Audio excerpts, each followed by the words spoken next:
your people? Why are you not at Whipple every day fighting for the humanity, standing for our people? Where are you? You drink your coffee, you got your jewelry, you have your nice clothes, but you are not going to believe what is happening inside American churches right now. We've got protesters storming the altar, a pastor screaming for order, and politicians going on live TV to defend it. We need to break down exactly what's happening in Minnesota because the media spin versus the reality on the ground is night and day. Let's get into it. First, I want to start with this protest in a church. We were talking here on the panel about whether that is going too far, disrupting a service. What do you think? Well, I haven't reviewed the entire video for that, but I will just say that the vast majority of protesters, like 99.9%, have been engaging in peaceful protest, and a court decision on Friday reaffirmed that and actually said that it's the tactics of ICE agents and CBP agents that are the problem here, that are violating constitutional protections. You do have the right to peacefully say that you disagree, to follow ICE agents and record what they are doing at a safe distance.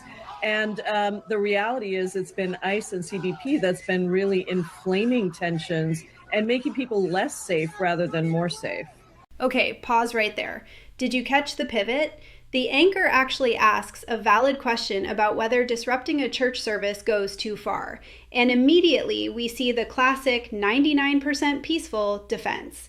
It's fascinating psychology here. Instead of addressing the specific act of storming a sanctuary, the representative shifts the blame entirely onto law enforcement tactics.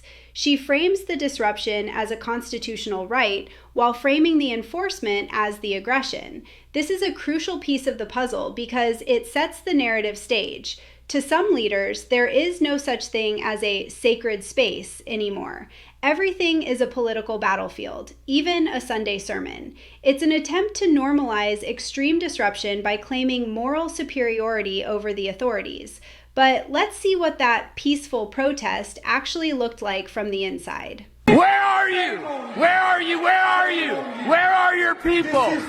Why are you not at Whipple every day fighting for the humanity, standing for our people? Where are you? You drink your coffee, you got your jewelry, you have your nice clothes, but what do you do? What do you do to stand for your Somali and Latino communities? I'm not going to comment.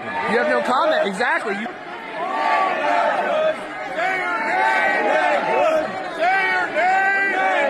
That is visceral. You can hear the genuine anguish in that pastor's voice. This is the house of God. When you compare this raw footage to the polished political interview we just saw, the disconnect is jarring.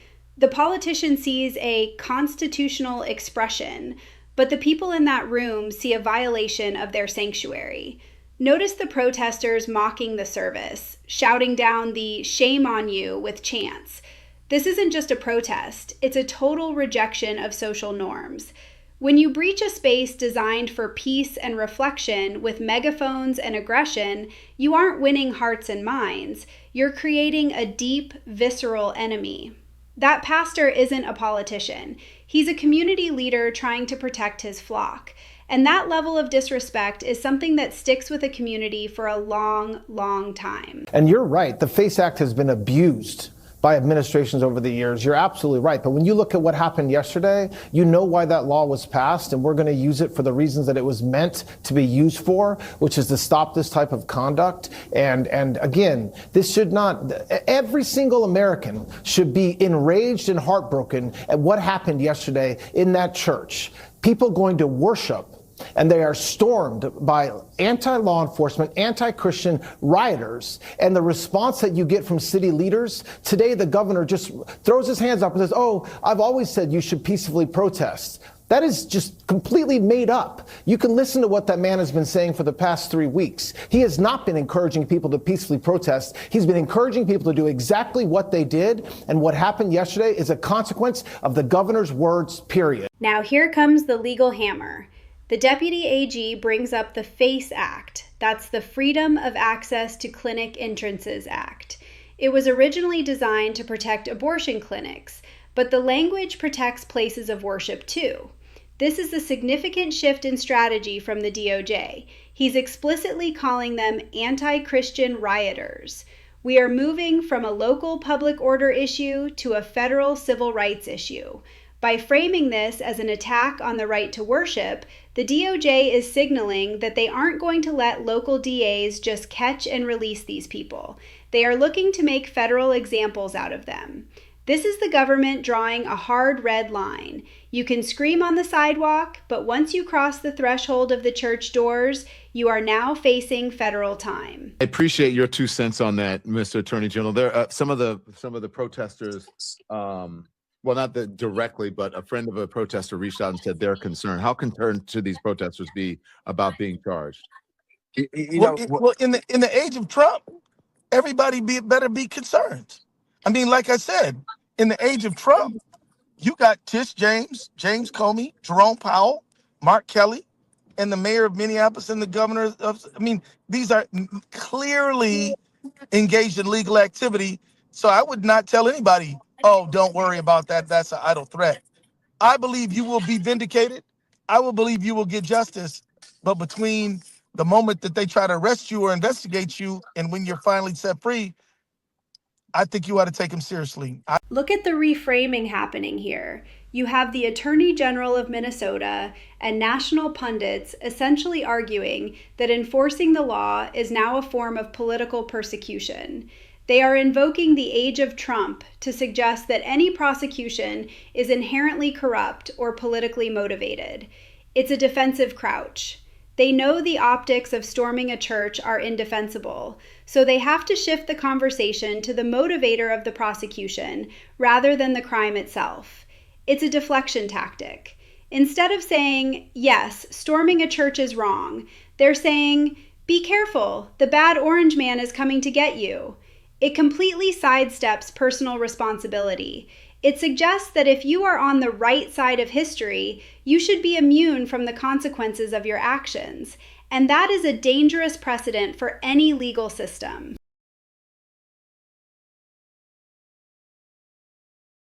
And here is the other side of the ledger. While the protests are raging and the rhetoric is flying, the actual operation is massive. 3,000 arrests. And note the detail. Convicted of crimes, homicide, sexual assault. This cuts right through the narrative that ICE is just rounding up families or random people. When you have that kind of volume, thousands of people with criminal records being picked up, it creates a massive cognitive dissonance for the protesters. They are fighting to protect the community, but the agency is removing people who have victimized that same community. This report grounds the hysteria in hard numbers. It shows that despite the noise, the machinery of the state is moving very fast and very aggressively. Protesters impeding ICE. We see a lot of that, but also things happening behind the scenes there. Apparently, downtown Minneapolis hotels are canceling ICE agent reservations. Apparently, TikTokers are urging users of dating apps like Grindr and Tinder to expose and dox ICE agents. So there's also this movement behind the scenes. Is this just getting so out of hand? And for those things that are behind the scenes and not on the ground? I just wanted to make sure that any of my gay friends here in Minneapolis are on Grindr, because you know it is blowing up right now with all of the visitors from out of town. I bet you could get some pretty... This is modern warfare, plain and simple. We aren't just talking about signs and chants anymore. We are talking about weaponizing dating apps, Grindr, Tinder, to locate, track, and dox federal agents. It's digital guerrilla tactics. The TikTok clip at the end is almost gleeful about it. I bet you could get some pretty good info. This crosses a line from protest into targeted harassment and intelligence gathering. They are trying to make it personally dangerous for these agents to even exist in the city, let alone do their jobs. It's an intimidation tactic designed to break the morale of the individual officers. And frankly, it's terrifying because it blurs the line between public official and private citizen. Once you start hunting people on dating apps, you aren't protesting policy, you're hunting people. I wonder, I mean, what we're seeing governor on the streets of Minneapolis is really ugly, and Americans don't support it, and they don't like ICE. The numbers for ICE have plunged. But if you get wrapped up in a catchphrase that reminds voters of defund the police, are you not shooting yourself in the foot? Well, Katie, look, yeah, I don't think that's what they should do. Secondly, if they really want to be effective, one thing they have to be careful of is you don't start spitting in the face of these ICE officials. You don't throw bottles or rocks or anything else because, as you know, I just posted on my Substack the philosophy of Martin Luther King, which is you need to resist. You don't need to return fire for fire. And what's been happening in the country is the people are watching this and they're saying this ICE activity is not our values as Americans. If all of a sudden we start seeing protesters who actually engage with these folks, you're going to start a debate in the country. You got to let it go because people are looking and saying we don't approve of the tactics of ICE. Even John Kasich, who is no fan of Trump, sees the writing on the wall here. He's calling it a losing strategy, and he's right. He mentions Martin Luther King Jr., contrasting the nonviolence of the past with the aggression we see now.